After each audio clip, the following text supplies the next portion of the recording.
Hello everyone, my name is Bear, and welcome back to Bear's Tavern. We're going to do something different today. We're going to take a look at r/slash stories about Kevin. Now, Kevin, I guess, is the male version of like Karen, I guess.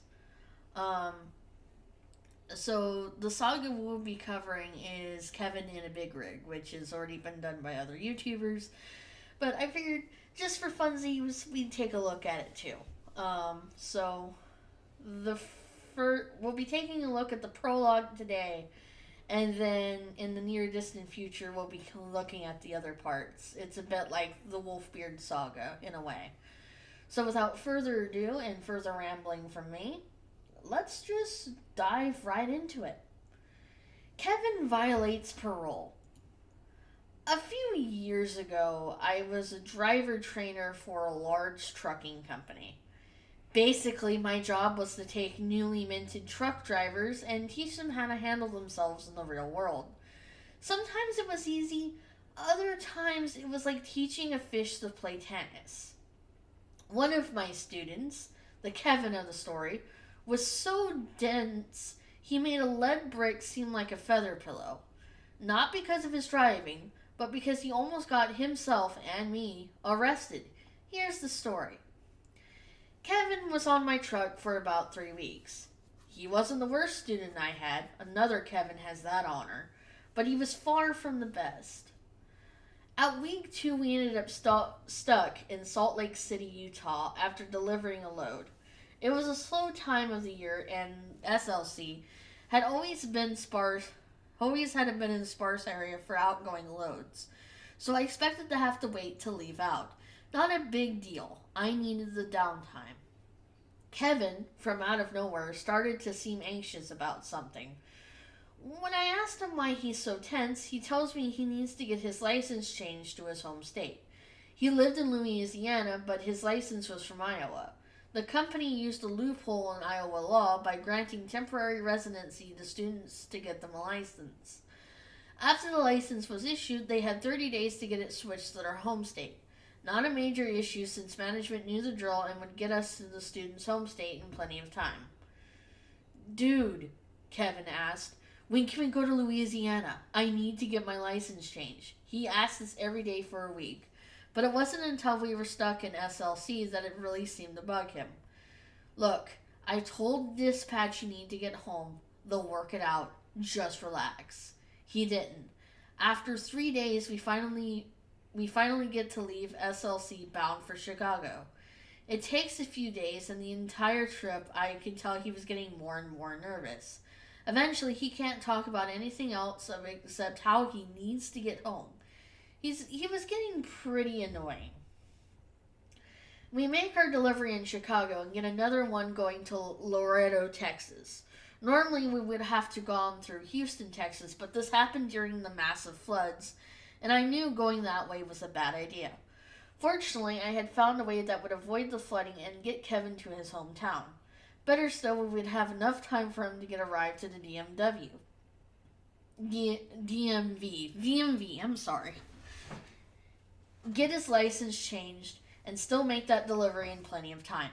Win, win, win. And Kevin finally seemed relieved.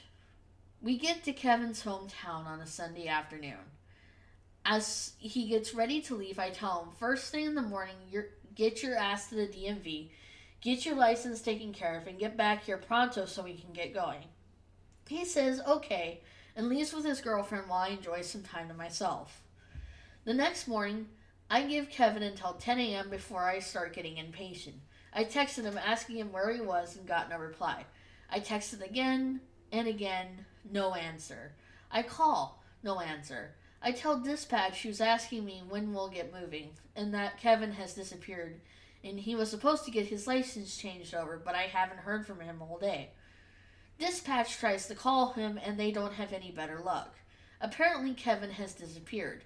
By late afternoon, I start getting the feeling that this little shit has bailed on me and has wasted my time. This was a common occurrence for new drivers.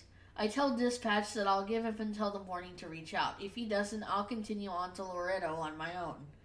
There was still plenty of time and dispatch agreed. Morning came. Kevin was still AWOL, and I was out of patience. I sent him one more text telling him I'm leaving without him and head out. I drive for several hours before taking a mandatory break and check my messages. To my surprise, Kevin reached out. Hey man, my parole officer found out I took a job driving and was pissed that I left Louisiana.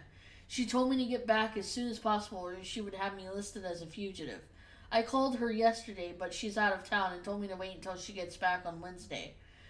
I was completely shocked. PO, as in parole officer? Kevin, are you telling me you're on parole and leaving the state without permission?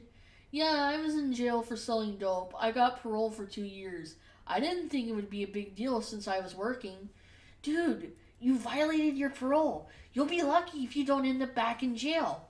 Well, my parole officer says she wants to talk about it Wednesday. Yeah, I imagine so. You better get in touch with dispatch and let them know so they can work something out. I ended the conversation and continued to Loretto. I delivered the load and picked up another one headed to Atlanta, Georgia. Thursday, I called Kevin to find out what the deal was. He told me that his PO gave him the okay to keep working. I assume you have some kind of official document that says that, I tell him. No, she didn't get one. Well, then you better get one because there's no way in hell I'm leaving the state with you unless I have something from the state saying it's okay. Why? Because, dumbass, if I carry you across state lines knowing you're violating parole, that makes me an accessory to a felony, and I'm not going to jail for your stupidity. Oh, okay, I'll ask her. I tell Kevin when and where to meet me. I tell him that if disappears again, I'm not coming back to get him. He says he understands. I get to the location when I said I would, and he's nowhere to be seen. I text, no answer. By this point, my patience for this clown has completely gone. I tell dispatch I don't trust this guy's words and I'm not taking a chance on him lying to me. I leave out again and head for Atlanta. Kevin does reach out 6 hours later and wants to know if I'll come back for him. I tell him that he's lied 3 times and acted so shady that I can't trust him to do the right thing.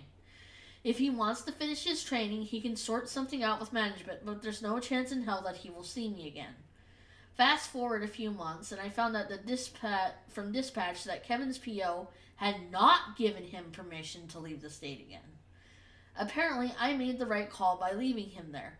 Fortunately, they weren't interested in persecuting me. I have no idea what happened to Kevin, but I imagine he did something else that was stupid and landed back in prison. As for me, I took a break from training after the whole debacle. This Kevin wasn't the only one I had during my time as the trainer. He definitely wasn't the worst, but for dragging me into his parole violation, he is firmly in the top 10. Oh, Lord. Oh, no. Oh, God. I really hate people. But, I think that's going to do it for this episode. This episode was incredibly short. Holy cow. Only 8 minutes. But, I will see you guys in the next one. Peace.